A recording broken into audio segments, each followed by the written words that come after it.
በአንድ ወቅት ባልና ሚስት አብረው ሲኖሩ በመሃላቸው ልዩ የሆነ ፍቅር ነበራቸው። 2 ልጆችም ወልደው ነበር። ነገር ግን ችግር ላይ በመውደቃቸው ባል ሊሰራ ተስማምተው ራቅ ወዳለ ከተማ ሄዶ መስራት ጀመረ። በተከታታይ ለ16 ዓመታት ሰራ። ከዚያ ወደ ናፈቁት ቤተሰቦቹ ለመሄድ ሲነሳ ያልገመተው ነገር ከቀጣሪዎቹ ሰማ። ደሞዙ በተለያየ ምክንያት ተቆራርጦ ከሚጠብቀው ከግማሽ በታች የሆነው 3000 ብር ተሰጠው። የተሰጠውን ተቀብሎ እግረ መንገዱን ስራ ካገኘ እየሰራ ጠርቀም ያለ ብር ይዞ ቤተሰቦቹ ጋር ለመሄድ ተነሳ። በመንገዱ አንድ ሸምገል ያሉ አባት አገኘ። ወዴት ትሄዳለህ ልጄ? ከየት ነውስ የምትመጣው አሉት። እሱም ከመጀመሪያው እስከ መጨረሻው ነገራቸው። እሳቸውም እንዲህ አሉት፣ እንግዲያውስ የምትፈልገውን ነገር ማግኘት ቀላል ነው። እሱም እንዴት አባቴ ሲል ጠየቃቸው። እሳቸውም በል 1000 ብሩን አምጣና እነግርሃለሁ አሉት። የቸገረው ነውና አንስቶ 1000 ብሩን ይሰጣቸዋል። እኒህ አባትም አቋራጭ ነው ብለህ በማታውቀው መንገድ አትሂድ፣ ይህ ምክር አንድ ነው ይሉታል። ሁለተኛውን ሺህ አምጣና ሁለተኛውን መንገድ ልንገርህ ይሉታል። እሱም በየዋህነት ሁለተኛውን ሺህ ይሰጣል። በማያገባህ አትግባ፣ ይሄ ደግሞ ሁለተኛው ምክሬ ነው ይሉታል።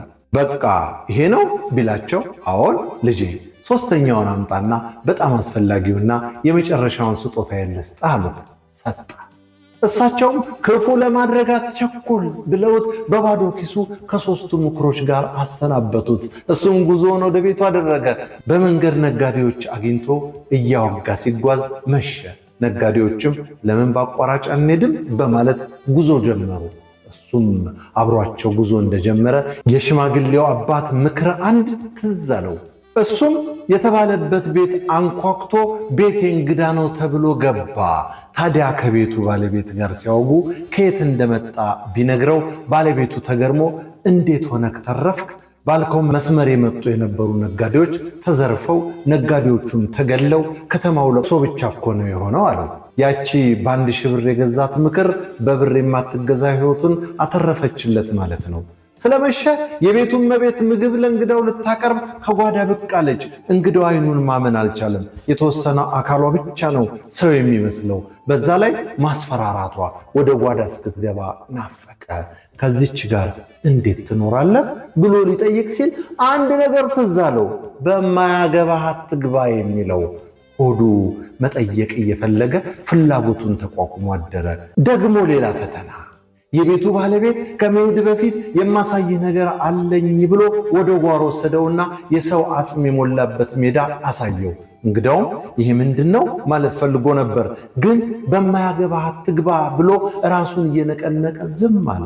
የቤቱ ባለቤትም ተገርሞ በእውነት አንተ የምትገርም ሰው ነህ፣ ይህ የምታየው ሰው ሁሉ ስለ ሚስቴ የማያገባቸውን አስተያየት ስለሰጡ የተገደሉ ናቸው። እንዳንተ እዚህ ቤት በእንግድነት የመጡ ነበሩ። አንተ ግን ታላቅ ሰው ስለሆንክ የሀብቴን 1/4 ሰጥቻለሁና ይዘህ ትሄዳለህ ተብሎ ባለ ብዙ ሀብት ሆኖ ወደ ቤቱ ሄደ። እዛች ደሳሳ ጎጆ የደረሰው ከሌሊቱ 6 ሰዓት ነበር። ሁሉም ነገር ቢለወጥም ቤቱን ግን አላጣውም። በትልቅ እንጨት የምትዘጋ በሩን ገፋ ሲያደርጋት ተከፈተች። አይኑ ግን ከማያምነው ነገር ላይ አረፈ።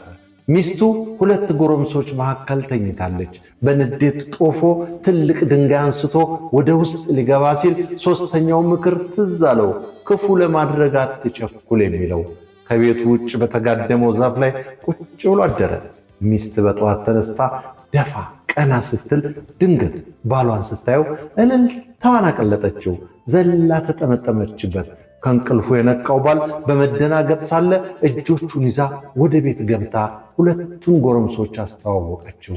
ይህ የመጀመሪያው ልጅህ፣ ይህ ደግሞ 2ኛው ብላ።